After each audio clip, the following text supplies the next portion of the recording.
নমস্কার বন্ধুরা, আমি মীরা। আপনারা দেখছেন রেনবো কিচেন। আজকে আমি আপনাদের সাথে শেয়ার করব লতি চিংড়ি। চলুন তাহলে দেখে নিই আজকের রেসিপি। দেখুন, এখানে আমি লতি নিয়েছি। লতিটা আমি ভালো করে কেটে ধুয়ে নেব। এবার কড়াইতে অল্প সর্ষের তেল দিয়েছি। আমি চিংড়ি মাছগুলো হালকা করে ভেজে নেব একটু লবণ আর হলুদ দিয়ে। আমার রেসিপিটি যদি আপনাদের ভালো লাগে তাহলে লাইক, কমেন্ট, শেয়ার করবেন।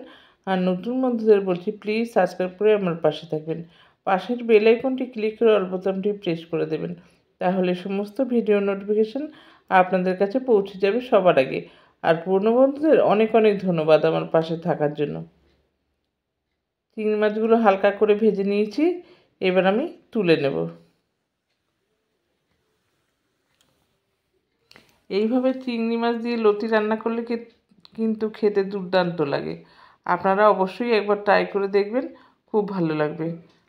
আমার তো আজকে এই লতি দিয়ে ভাত খাওয়া হয়ে গেছে। গরম গরম ভাতের সাথে কিন্তু সত্যি খুব ভালো লাগে। এবার কড়াইতে আবার একটু সর্ষের তেল দিয়েছি। তেলটা গরম হলে আমি এবার পেঁয়াজগুলো ভেজে নেব।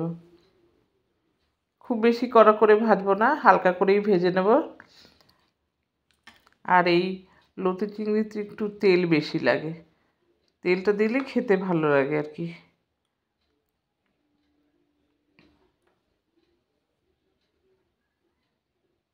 আর এই দেখুন, আমি লতিগুলো কেটে নিয়েছি।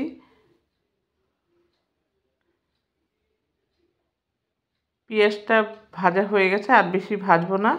এবার আমি দিয়ে দেব টমেটো কুচি।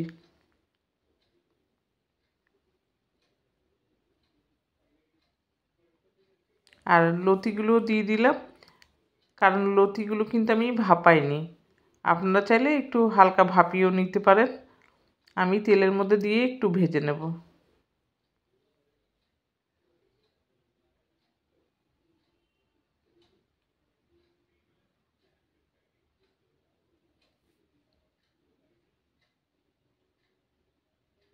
এবারে দিয়ে দেব রসুনের পেস্ট, আর দেব আদা কাঁচা লঙ্কার পেস্ট।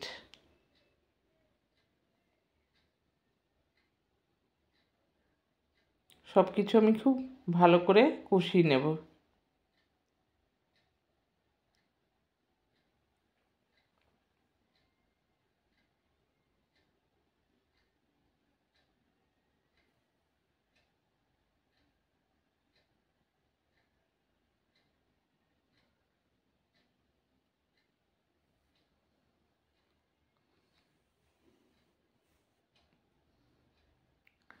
লতিটা একটু ভাজা ভাজা হয়ে গেছে।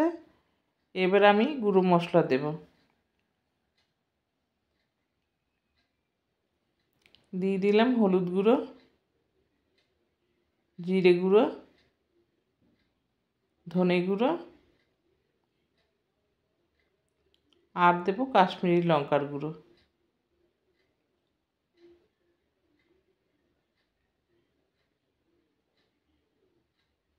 খুবই সামান্য দিয়েছি আমি। দিয়ে সব কিছু ভালো করে কষিয়ে নেব।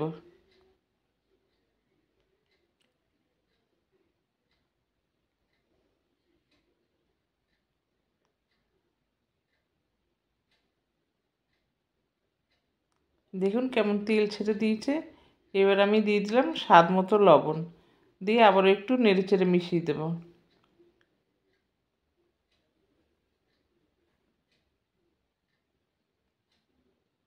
একটু ঢেকে রেখেছি।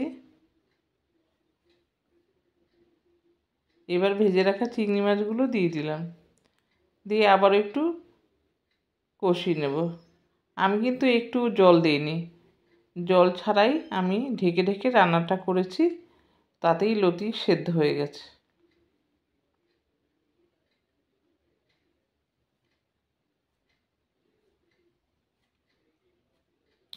রান্নাটা আমার হয়ে গেছে। এবার আমি সার্ভ করে নেব। দেখুন, আমি সার্ভ করে নিয়েছি। আবার দেখা হবে পরবর্তী ভিডিওতে। ভালো থাকবেন, সুস্থ থাকবেন। ভিডিওটি দেখার জন্য ধন্যবাদ।